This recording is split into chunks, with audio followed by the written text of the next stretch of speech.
하루 3분의 말씀 묵상을 통해 당신의 삶의 기적을 체험하세요. 가정의달 특집 온전한 가정회복 시리즈 사랑하는 자녀에게 무엇을 상속할까? 잠언 9장 10절 여호와를 경외하는 것이 지혜의 근본이요 거룩하신 자를 아는 것이 명철이니라.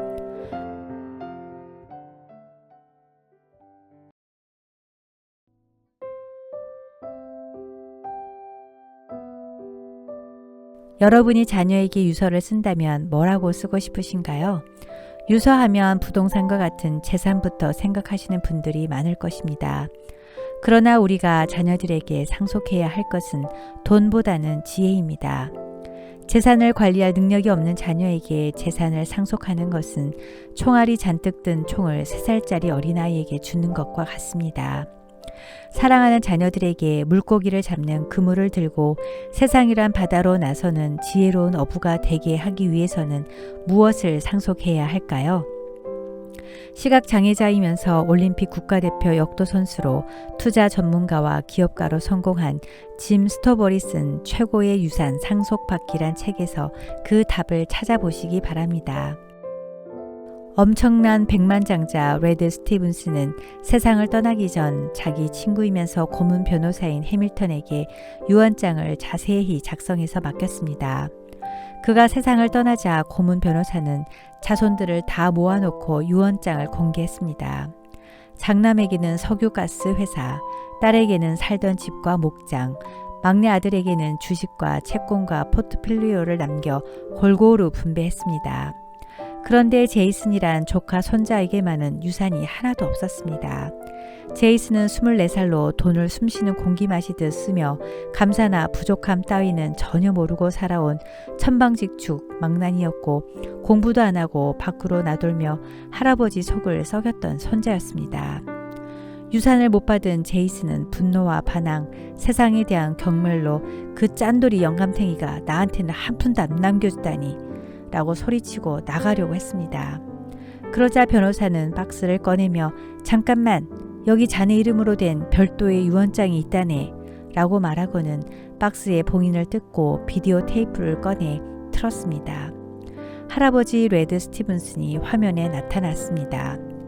제이슨, 난 지금까지 가족들이나 친구들에게 행복을 돈으로 사줄 수 있다고 생각했었는데 이제 이렇게 죽을 나이가 돼서야 행복이란 하나님이 우리에게 주신 선물 속에 있다는 걸 깨달았단다. 안 된 일이지만 내 가족들은 손을 쓸 수 없을 만큼 밑바닥까지 떨어졌어. 솔직한 마음 같아서는 전부 총으로 쏴 죽이고 싶었지만 해밀턴 변호사가 좋은 방법이 아니라고 충고하더구나. 그래서 인생이 뭔지 느끼지도 못할 불쌍한 인간들에게는 먹고 살 만큼 돈을 쥐어주기로 했단다. 하지만 제이슨, 너만은 우리 집안의 마지막 희망이 되어줄 것으로 믿는다. 비록 지금까지 내가 보여준 모습은 실망스러웠지만 내 몸 어딘가에 희망의 불씨가 있다고 생각한다. 이 할아버지는 그 불씨를 찾아서 활활 타오르게 하고 싶단다. 그래서 너한테는 돈 뭉치를 쥐어주어 당장 백만장자로 만드는 일은 하지 않기로 했다. 앞으로 1년 동안 매달 1일에 해밀턴 변호사를 만나도록 해라. 해밀턴 변호사가 너에게 매번 과제를 하나씩 줄 게다. 만일 내가 1년 동안 이 과제들을 잘 소화해내면 너는 내가 남긴 최고의 유산을 차지하게 될 거다. 그러나 잊지 마라. 만일 내 성질대로 조금이라도 참지 못하고 문제를 일으키면 당장 모든 걸 멈추고 너한테는 한 푼도 유산이 돌아가지 않는다는 것을 말이다. 제이슨은 할아버지가 미치지 않고는 이런 유언을 남길 수 없다고 길길이 날뛰었지만 최고 유산을 손에 거머쥐려면 어쩔 수 없이 시키는 대로 할 수밖에 없었습니다. 그런데 이 12가지 과제가 제이슨의 인생을 완전히 바꿔놓았습니다. 12가지 과제를 통해 할아버지가 남긴 12가지의 유산은 무엇이었을까요? 첫 번째 유산은 일이었습니다. 로마서 12장 11절 부지런하여 게으르지 말고 열심을 품고 주를 섬기라. 할아버지는 비도에서 이렇게 말했습니다. 제이슨, 나는 지금의 너보다 훨씬 어렸을 때 이를 통해 만족감을 깨달았단다. 나의 돈이 너를 비롯한 내 가족들한테서 빼앗은 것 중에 하나가 바로 이 정직하게 일해서 얻을 수 있는 만족감과 특권이야. 내일 아침에 해밀턴 변호사와 텍사스에 있는 할아버지의 친구네 목장에 가서 한 달 동안 일을 하거라. 거기서 열심히 일하는 것이 얼마나 강한 힘을 가지는지 깨닫도록 하거라. 일을 한 번도 해본 적이 없었던 제이슨은 한 달 동안 땅을 파고 울타리를 세우는 힘든 일로 고생을 했습니다. 이를 통해 얼굴은 건강한 구릿빛으로 변했고 몸도 튼튼해졌으며 하찮은 일을 통해서도 자부심과 만족감을 느끼며 자기 일을 사랑하는 사람은 일을 해도 그것이 노동이 되지 않는다는 것을 깨닫게 되었습니다. 두 번째 유산은 돈이었습니다. 누가복음 12장 15절 삼가 모든 탐심을 물리치라. 사람의 생명이 그 소유에 넉넉한 데 있지 아니하니라. 할아버지는 이 세상의 모든 돈을 다 줘도 자기 일생에서 하루를 더 연장할 수 없고 돈이 행복을 만들어 주는 것은 아니지만 돈의 가치에 대해 알길 바란다고 말했습니다. 목장에서 일한 대가로 받은 1,500달러의 돈으로 5명의 사람을 도와주되 준 돈이 그 사람의 일생을 바꿔놓아야 하는 것이 과제였습니다. 예전 같으면 친구와 단 몇 시간 안에 우습게 날려버렸던 1,500달러를 한 달 동안 5명의 사람들을 도와주므로 돈을 제대로 쓰면 얼마나 큰 일을 할 수 있는지 해밀턴 변호사에게 보고했습니다. 그는 돈을 사랑하면 공허함만 남지만 사람을 사랑하면서 돈을 제대로 사용할 줄 알게 되면 그것이야말로 가장 가치 있는 일이란 것을 깨달았습니다. 세 번째 유산은 친구였습니다. 잠언 13장 12절 지혜로운 자와 동행하면 지혜를 얻고 미련한 자와 사귀면 해를 받느니라. 제이슨에게 친구는 파티만 즐기고 빈둥거리며 제이슨의 돈에만 관심이 있었습니다. 할아버지는 자신과 해밀턴 변호사의 진정한 우정을 얘기하면서 친구와의 우정의 밑에는 어떤 기본들이 깔려 있는지 알아내고 그 실제 예를 보고하라고 과제를 냈습니다. 제이슨은 진짜 부자는 돈이 많은 사람이 아니라 친구가 많은 사람임을, 그리고 진정한 우정이란 다른 사람의 삶을 함께 공유하면서 그 상대를 배려하고 아껴주는 것임을 깨달았습니다. 네 번째 유산은 배움이었습니다. 잠언 6장 6절 게으른 자여 개미에게 가서 그가 하는 것을 보고 지혜를 얻으라. 제이슨은 대학 학위는 있었지만 제대로 공부를 한 적이 없었습니다.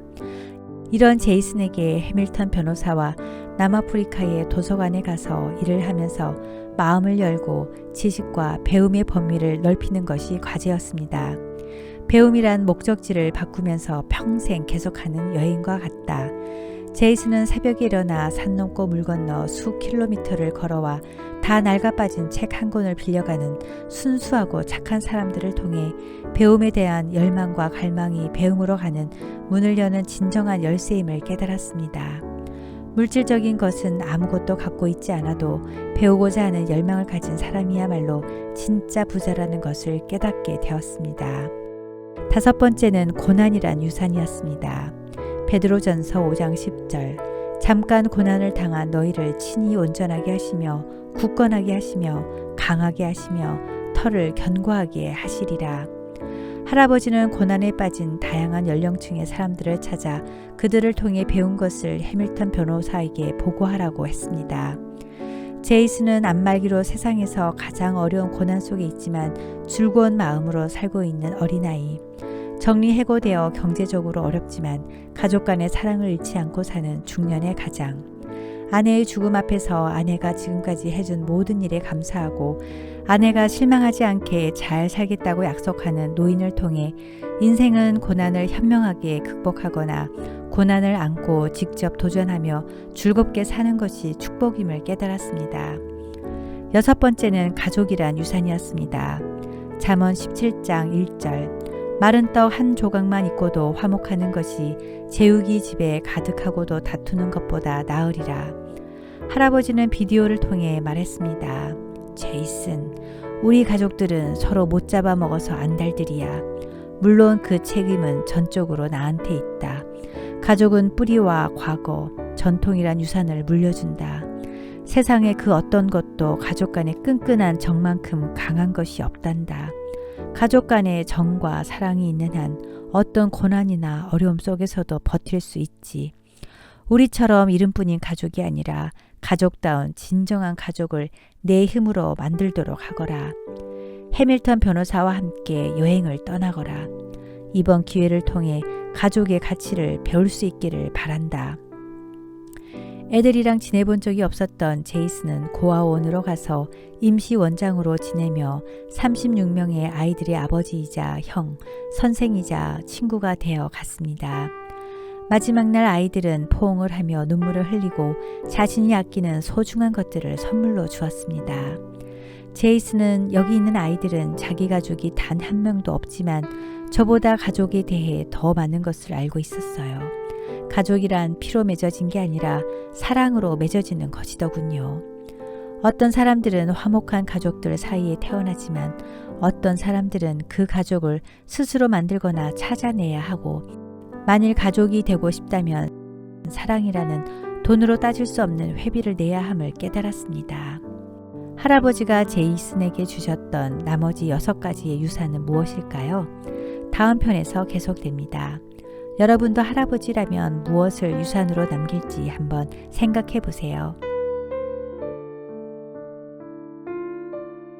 사랑의 하나님 아버지, 스티븐슨의 유산 상속 이야기를 통해 그가 깨달은 지혜를 배우고 무엇을 우리 자녀들에게 유산으로 남겨야 할지 생각하게 하시니 감사합니다. 눈에 보이지는 않지만 돈이나 재물보다 더 중요한 삶의 지혜, 일과 돈을 가치 있게 쓰는 것, 친구, 배움, 고난, 가족, 이 위대한 가치들을 제 삶 속에서도 실천하고 자녀들에게 유산으로 남기는 부모가 되게 하소서.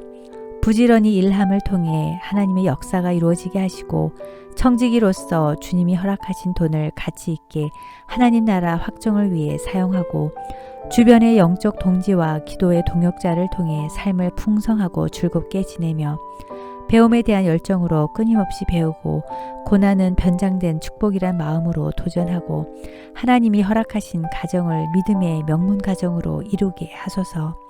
예수님 이름으로 기도드립니다. 아멘.